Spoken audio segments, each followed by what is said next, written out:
In the Anglican prayer book, there's a part where we say like this to God, right? He says, it is our duty and our joy at all times and in all places to give you thanks and praise.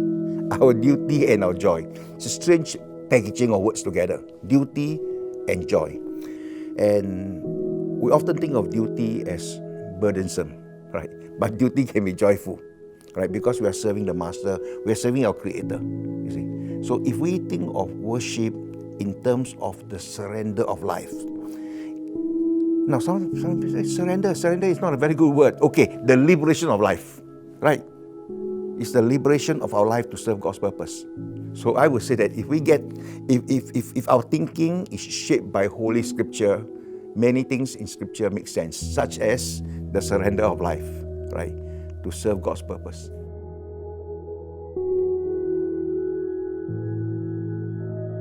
Wouldn't say that we have lost it, right?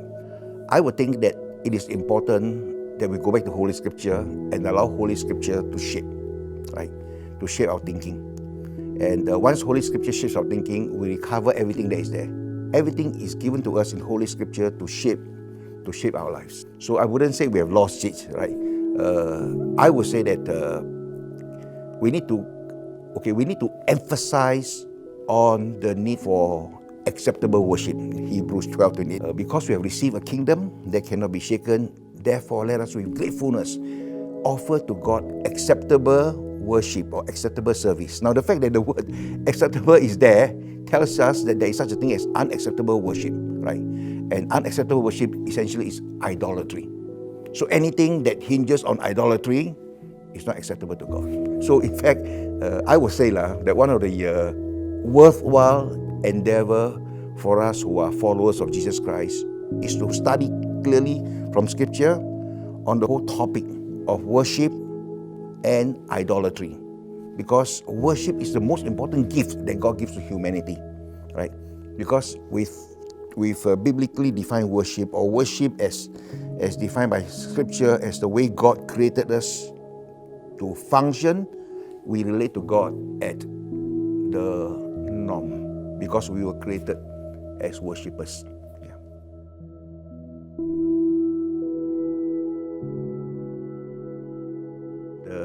The example that I like to give is this. That somebody goes to church. He attends a service, he receives Holy Communion, and he said, okay, it's done, right? He gets back home, he slaps his wife. Or he's living in adultery. That's unacceptable worship. You may perform the right actions, but certainly God doesn't accept that, right? So I would say that it's important for us, to search our hearts. The true worship of God is like a gyro, or it's like, it keeps our lives in proper alignment. I would think that that worship ultimately must be seen as a gift from God. It's not meant to squeeze us, right? It's meant to liberate us.